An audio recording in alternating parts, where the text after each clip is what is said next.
Intro music fades. Ever wonder why a group of really smart people can end up doing something incredibly stupid? You know that feeling, right? You're at a game, a concert, maybe even just in a heated online discussion, and you feel yourself getting swept away. Well, it turns out there's a fascinating reason why we, as rational individuals, can come together and, well, completely lose our minds. And the crazy part is, the answer isn't some new psychological theory. Nope. It was figured out over 125 years ago. Back in 1895, this guy, a sociologist named Gustave Le Bon, wrote a book called The Psychology of Crowds. And let me tell you, what he figured out about us back then is shockingly relevant today, more than ever actually. All right, so let's dive right in. What is actually going on inside your head when you stop being me and start being part of a we? Okay, so here it is. Le Bon's first big, and honestly, kind of terrifying idea.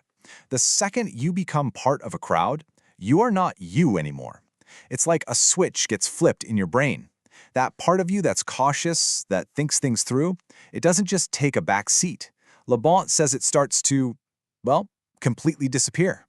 So if you're not you, then what are you? This is where things get really wild. You basically become a single cell in a brand new giant organism, an organism that Le Bon called the collective mind. And look, a psychological crowd isn't just a bunch of people standing around. It's a whole new entity, like it has a life of its own. Just think about it. It's like a single being, but instead of brain cells, it's made up of people, all feeling the same thing, thinking the same thing, and acting as one. It's kind of scary when you put it that way, right? And the change is just whoa. By yourself, you're a rational person, right? You think things through, you have your moral compass. But as part of a crowd, Le Bon says you basically revert to this primal state. You're all instinct, all emotion, and you're so suggestible, it's almost like you're in a trance. And here's the kicker. This collective mind has its own personality. It's impulsive, it gets annoyed easily, and it doesn't reason, it just feels. Its emotions are all over the place, and because everyone feels anonymous, it gets this crazy sense of invincibility. And that's the reason crowds do things that not a single person in that crowd would ever dream of doing on their own. I mean, we've all had a little taste of this, haven't we? That insane energy at a concert where everyone is singing along, or that feeling when you get caught up in an online debate. If you know exactly what I'm talking about, do me a favor and smash that like button. Let's form our own thinking crowd right here.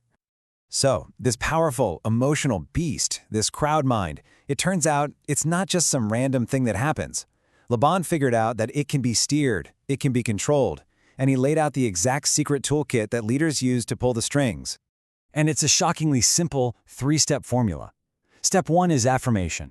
You just make a bold, simple statement. No proof, no reasons, just state it like it's a fact. Think of any powerful slogan. Step 2, repetition. You say that thing over and over and over again until people just accept it as true without even thinking about it. And finally, step 3 is contagion. Once enough people believe it, the idea spreads like a virus, jumping from person to person through pure emotion. And Le Bon drops this little gem right here, which is so interesting. He says the most powerful leaders often start out as followers themselves. They aren't just faking it, they are true believers. They've already been totally captivated by the idea themselves, and it's that genuine, hypnotic belief that gives them the power to mesmerize everyone else. Okay, so that's the how, that's the toolkit. But what kind of messages actually work on a crowd? What gets through? Honestly, the answer to this is probably the most important and maybe the most disturbing part of this whole thing. Just let that sink in for a second. In a crowd, you don't think. You are thought for. This is it. This is the absolute heart of Le Bon's entire argument. When you're in that state, your rational brain is just offline. There's no debate, no weighing pros and cons. You're just a receiver for ideas, images, and feelings, and you just accept them. So you want to persuade a crowd with a well-reasoned argument full of facts and figures? Yeah, good luck with that. Forget it. Le Bon says crowds are basically deaf to logic. What gets them? Powerful images, words and slogans that create those images in their minds. Big, grand ideas, and the prestige or authority of whoever is speaking.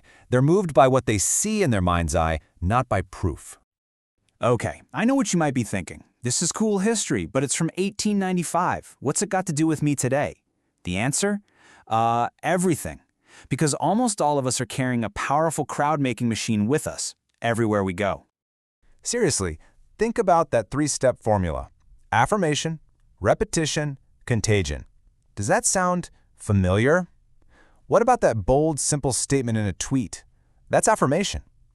How about seeing the same meme, the same hashtag, the same video clip over and over in your feed? That's repetition. And that sudden, overwhelming urge to get in on it, to share that outrage or that joke, my friends, that is textbook contagion. It's almost unbelievable how predictive this was. The guy literally described the basic mechanics of social media 100 years before the internet was even a thing. Viral trends, online mobs, the filter bubbles we all live in, it's all just crowd psychology, playing out at light speed 24/7 across the entire planet. So I'm going to leave you with one final thought to chew on. The next time you're scrolling, the next time you feel that urge to hit share or jump into a comment war, just stop and ask yourself, are you the individual or are you part of the crowd? Think about it. Thanks for tuning in.